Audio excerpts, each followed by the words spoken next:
Hi, we're Fantastic Four, and I'm Ian. Today, we're going to take you a deeper look into Maxim Cake, and here's our solutions. Alright, so let's take to a quick executed summary. So, in this project, our main objective is to improve Maxim's Cake revenue and brand image, while also expanding its younger customer base.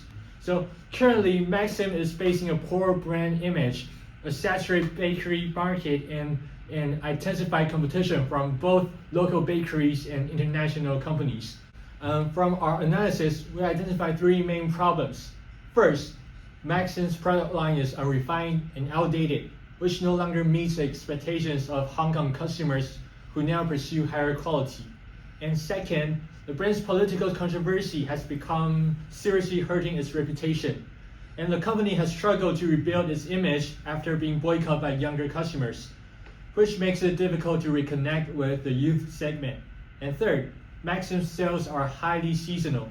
Its products are overly tied to festive periods such as Mid-Autumn Festival, Christmas, but lack everyday purchasing scenarios, making it hard to maintain stable revenue across the year. So to address these issues, we propose two main directions. First, we establish a high-end series. This will help set new quality benchmarks, shift brand perceptions, and raise its price range. We're positioning Maxim's as a more refined and premium bakery brand. And second, we expand sales channels and usage scenarios by integrating Maxim's product into everyday life. For example, we sell products in the convenience stores. The brand can build stronger daily engagement and reduce its dependency on holiday sales. So through these strategies, we aim to help Maxim's to rebuild its brand image, attract younger customers, and stabilize revenue growth in a competitive Hong Kong bakery market. All right, and background analysis. So moving on to the global market trend analysis, we can see that the bakery industry is now rapidly shifting toward health and diversification. And on the left chart, we can see that traditional recipes only held around a quarter of the market, while healthier products such as organic, sugar-free, and vegan items together make up more than half of the market shares. So this shows that customers are becoming more health conscious and are now seeking products made with diverse and natural ingredients. So on the right, the overall market size for cakes and pastries have been growing steadily, but the growth rate was slowed down to a CAGR of around 3.6% a year. And cakes and pastries still dominate the category, accounting for over 70% of total baked goods. And yet, the market has become more mature and saturated. In short, traditional cakes are losing its growth momentum, while innovation in health-oriented and specialty products is becoming the key driver of the global bakery market. Also, we have made an online survey to collect Hong Kong locals' opinion on Maxim's cakes. We collected first-hand information to understanding the Hong Kong local youth purchasing habits and brand perception. On the part chart on the right side, we find out that most people purchase once a year. The purchase is likely to be highly associated with holidays and celebration. And we have found out some strengths and weaknesses for Maxim's cakes. Strong reach but weak brand image. Broad store coverage and store brand heritage provides Maxim's cakes a competition edge. From the chart below, we found out Maxim's wide store networks increases accessibility, while its long-established brand image from the 60s remained deeply rooted among Hong Kong consumers. But lack of refinement and weak reputation have become Maxim's key drawbacks. From the chart, we saw that people start to purchase higher quality consumption. Refined and healthy products become mainstream. The company's political leanings also drew public backlash. Now we go to our problem discoveries. Our first problem is poor quality and low delicacy. Identifying a clear value conflict between Maxim's traditional positioning and the expectations of the new generation. Maxim's have long relied on its affordable prices and convenience, which is a cheap and cheerful image that once worked well for all family customers. But today, younger generations seek premium quality, refined craftsmanship, and cafe-like experiences. This trend is not bad. It is only bad if you are not involved. So, looking at our competitors, A1 Bakery emphasizes natural and healthier products, achieving a 125% store growth, while La Famille, known for its elegant Instagram-worthy chiffon cakes, expanded by 240%. In contrast, Maxim's store actually declined by 12%, showing that its current value proposition is no longer resonating with younger and quality-driven customers. Right, so third, we also discovered that Maxim's sales are too dependent on holidays, especially the Mid-Autumn Festival. As shown in the survey chart, nearly 40% of customers purchase only once a year, and usually around Mid-Autumn Festival. And during non-holiday periods, the brand faces low demand and unstable revenue because there are few daily purchase scenarios. So moreover, Maxim's most products are still traditional cakes and seasonal items, and many stores mainly serve gift-giving rather than everyday needs. So to sum up, this holiday-centric pattern causes big demand swings and make it hard for Maxim's to keep consistent sales throughout the year.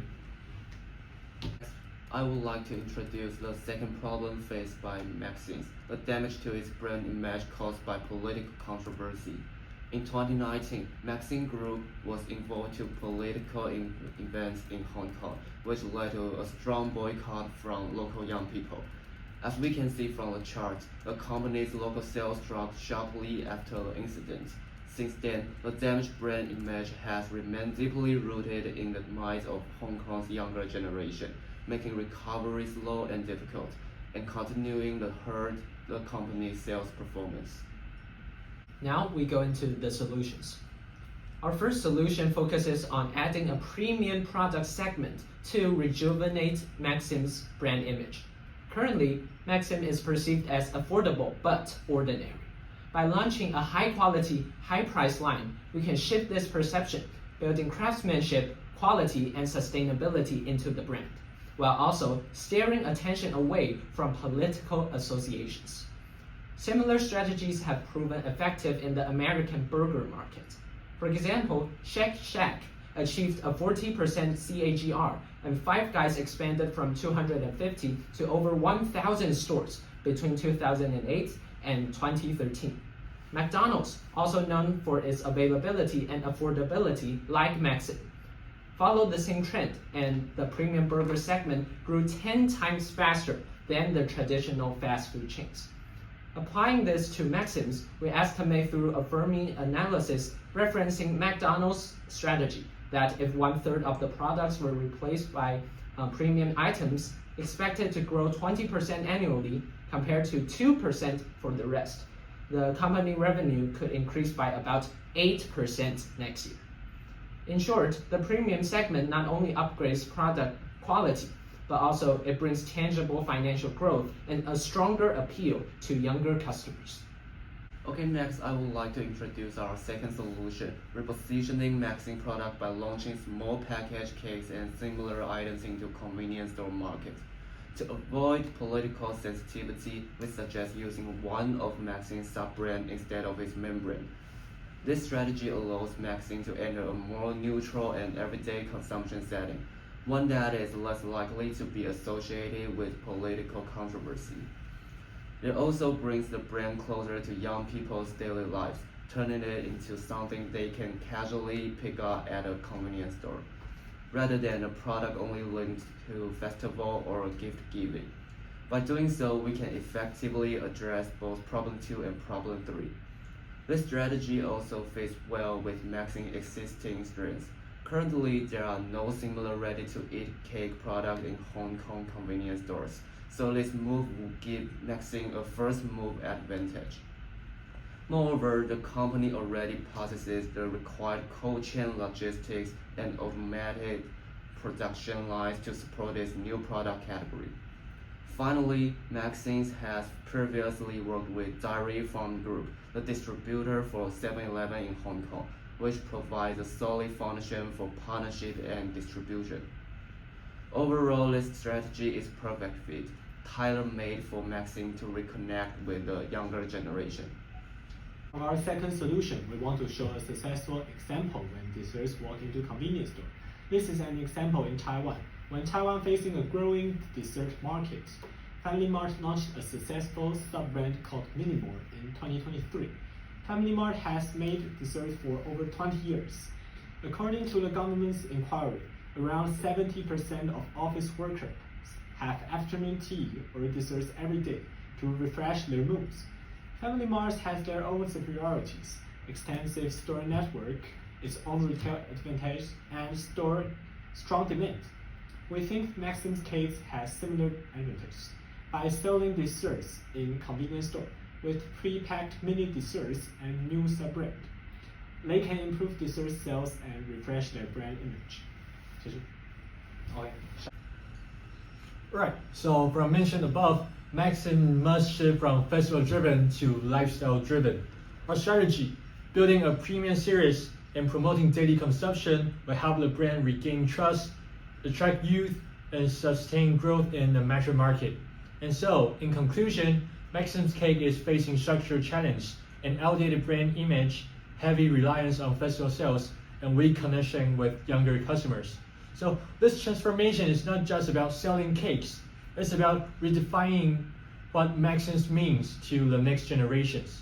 So that's all of our presentation, and thank you so much.